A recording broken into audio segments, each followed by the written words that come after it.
Lovely ladies, gorgeous gents, and crazy kids. I hope your year is off to an amazing start. So happy to be back with you all. Last week I had you all vote on the first video you want to see this year. First choice, surprisingly, was a lot of you wanted to see all the books that I read last year and how I felt about them. I'm one of those people who reads for entertainment. If you give me the choice between TV or a book, I will most likely choose a book.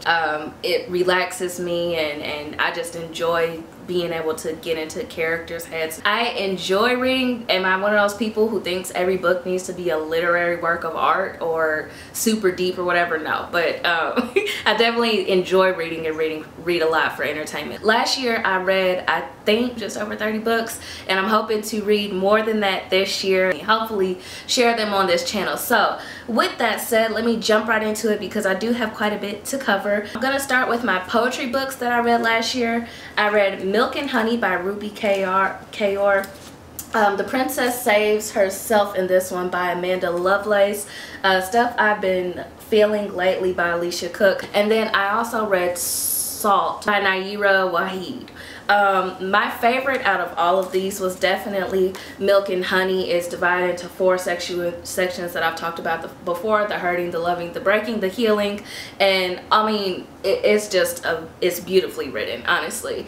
It is. Although you can't relate to every single poem in it, the ones that you do relate to, at least for me, they definitely hit me hard. Some of them made me tear up just a little bit. Some are just beautiful. So I do tab in my poetry books the pages that I like. So I mean, I liked quite a few and I screenshot them, like the one for Salt on my iPad. So if you want to get into the world of poetry, I could recommend all of these just because they're all good for different reasons. So, oh, and I guess since it's kind of poetry, I also tried reading Adult Lessons by Gabby Hanna, the Gabby Show on YouTube. I actually really like Gabby's personality, which is why I wanted to support her. She, I don't want to say dumbed herself down, but from what she wrote with the more serious poems, I'm like, why didn't you just do 2 separate books? One that's catered to a younger audience that has basically what you would write as a Twitter that is just fun and relatable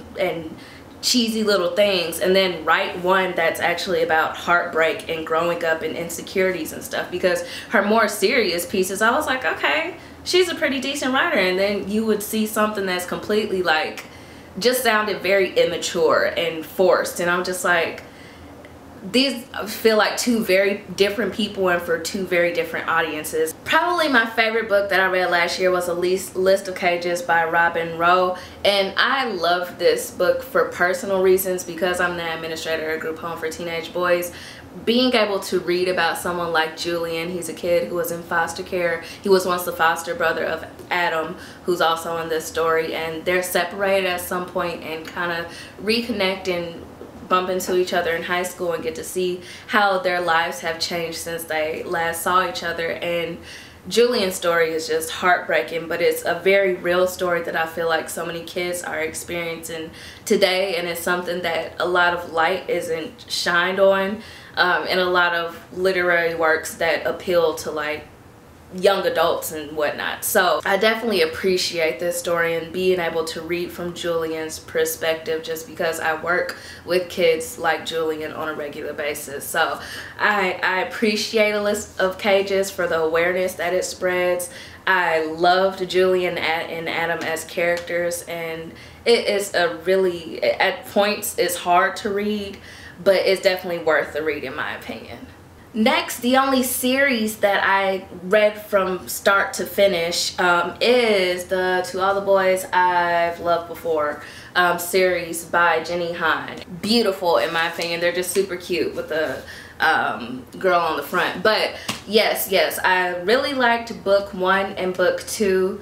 I mean, book 1 and book 3. Book 2, honestly, it kind of drove me crazy. I just felt like it was very immature in a lot of ways. I know it's a young adult read, but still.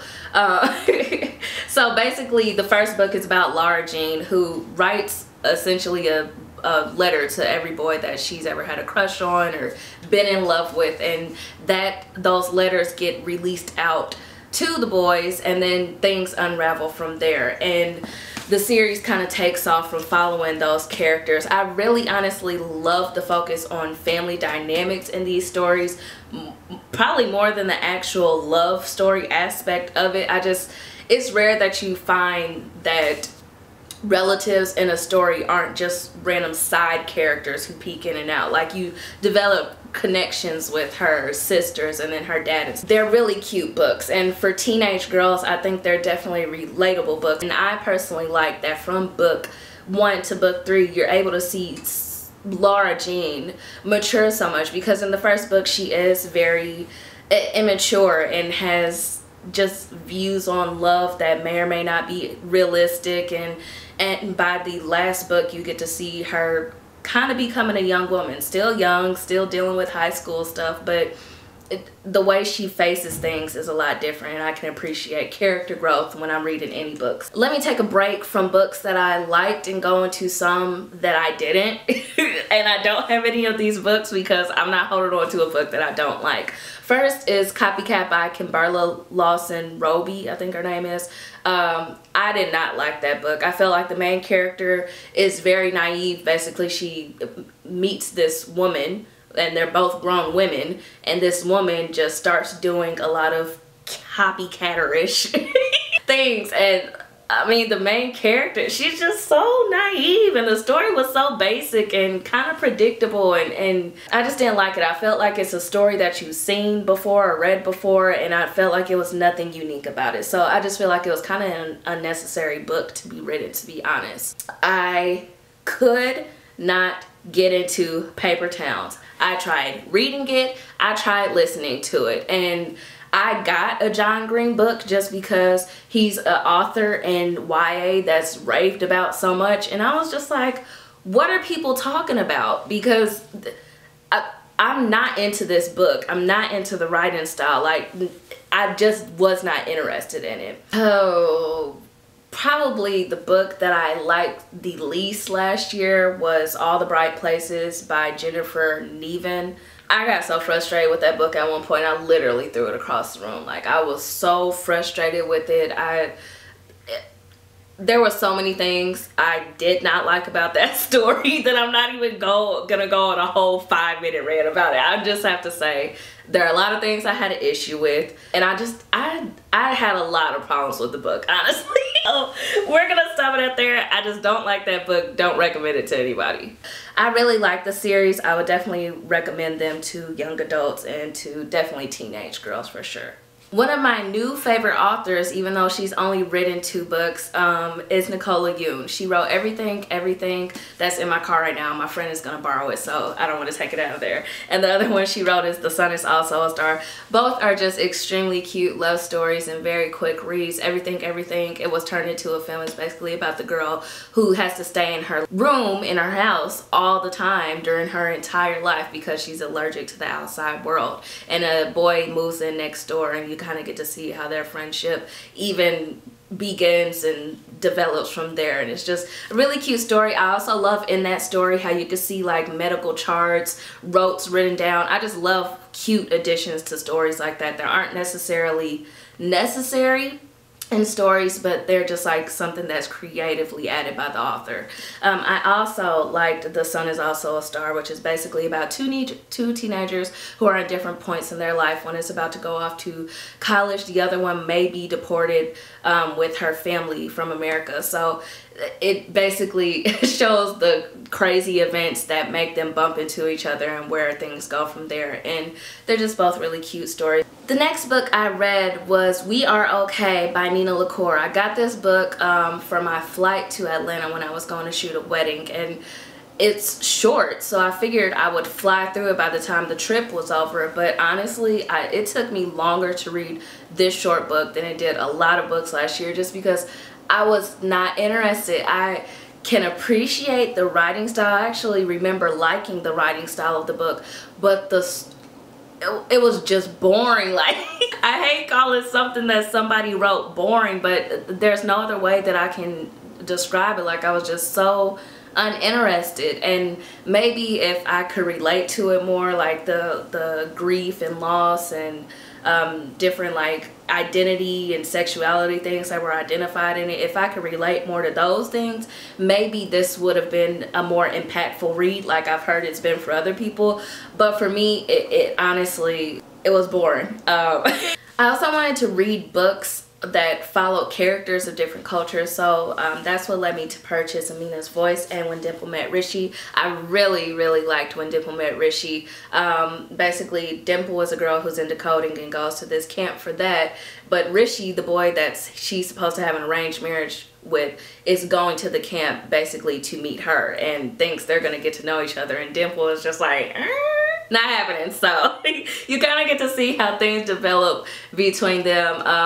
I actually like Rishi more than I like Dimple. Dimple is just very stubborn and everything, but at the end, I really enjoyed this book. Amina's Voice is a book that's more so for younger readers. I would say middle school age, probably early high school, but I do think this is a good book to introduce how kids of other cultures could feel, just because it talks about little stuff like how Amina came to school one day smelling like the meal her mom made the day before, like some curry or something like that, and the kids at school started teasing her about it, and since that day she always made sure she's not like in the vicinity of her mom, or is very careful about things. And you just see how kids of other cultures have to adjust themselves to be accepted, or even their names being different make them stand out. So I can appreciate that. The only fantasy book that I read last year was Cinder by Marissa Meyer. I had to switch over to audiobook for this one, and I was almost going to DNF it, do not finish it, because I couldn't get into it. It wasn't that it was a bad book, and it wasn't like nothing was happening. Like, from the beginning, a lot of stuff is happening in the book, but I just could not connect with it. So I read about 40% of it and then switched over to audiobook. And from there, I really did enjoy the book. It picked up a lot for me, and I enjoyed it a lot more. I do want to get into the sequels just because I already have Scarlet and Crest, so I plan to listen to those this year, but I think I'm going to go straight into it, probably listening to it instead of trying to read it. I have to hurry this video up because I'm using natural light and the sun is setting so quickly, so I'm just going to hurry up through this last portion of it. Tell Me 3 Things by Julie Boxbaum, Alex Approximately by Jen Bennett, and Cinder and Ella by Kelly Elram. I'm gonna put those all in one category just because they all have a similar theme. They are not the exact same book. Cinder and Ella is obviously like a modern day Cinderella. They all revolve around the theme of someone talking to someone online and them becoming internet friends, and them things unfolding from there. I'm not going to tell you exactly what Alex Approximately is about because I think you should go into this one without reading the synopsis. I wish I did because I enjoyed this book, but the whole mystery element of it was completely ruined for me.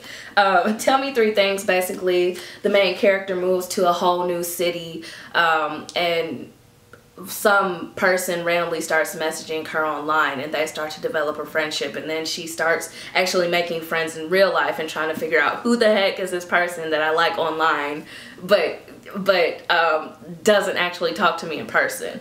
Cinder and Ella, that was my first audiobook that I've ever listened to, and honestly it's super cheesy and super cute, but it was such a good listen. I ended up getting the ebook too, just because at certain points I couldn't listen to the audiobook, so whether I was reading or listening to it, it was just such a cute story. And it's one of those where, as basic as the story was, it was a lot to it. You're dealing with Brian Oliver, who's basically a celebrity, and then you're dealing with Elamara, who was in a crash and has scars and all kinds of stuff all over her body, so she doesn't want to be seen really by anyone. And in the process of that, she's adjusting to living with her dad in a different state, with her stepsisters and stepmom, and she's going through this whole life adjustment, attending a new school, dealing with bullying, and just all kinds of crazy stuff. And I really liked Elamara as a character just because I feel like she's just the way she tried to deal with things, to me, I can really respect. So I really liked her as a character. I liked both characters a whole lot, and really just could not wait to see how things ended with them. The second book, Happily Ever After, honestly was a letdown for me. I ordered this as soon as I saw it was a sequel halfway through Cinder and Ella, but it just wasn't as good as the first book. And I found that the things that made Ella so likable for me in the first book, the fact that she was so resilient and strong and everything, she really just kind of turned into like a typical teenage girl who kind of cries and her feelings are hurt about everything. And I understand she was going through different life experiences, but I'm just like, this feels like a different character than I just read in a book that I just finished. I didn't like it as much, but it's cool if you want to continue the story of Brian and Ella. When It's Real by Aaron White. This was a fun read. I liked it more than I expected to. It's basically about Oakley and Vaughn.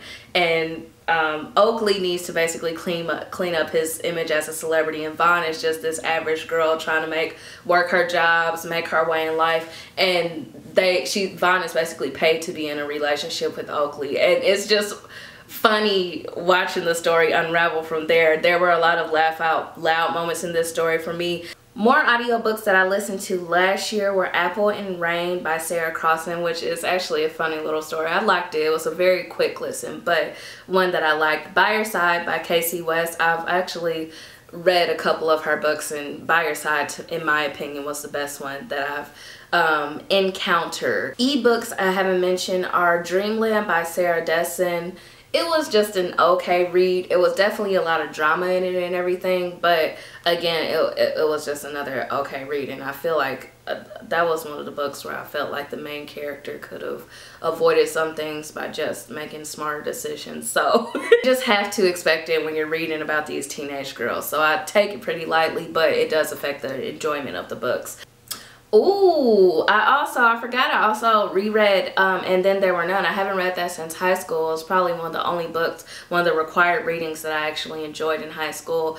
I didn't realize though how slow the first portion of it, like it took a very, very long time for things to pick up, and I had read it before, but I was considering not finishing it because I was like, bruh, like why did I like this so much? But once I get into it, like it gets into it. So I can say in my adult life that I do still enjoy And Then There Were None. Slow beginning, but it ends with a bang, just like I remember. So I really like that.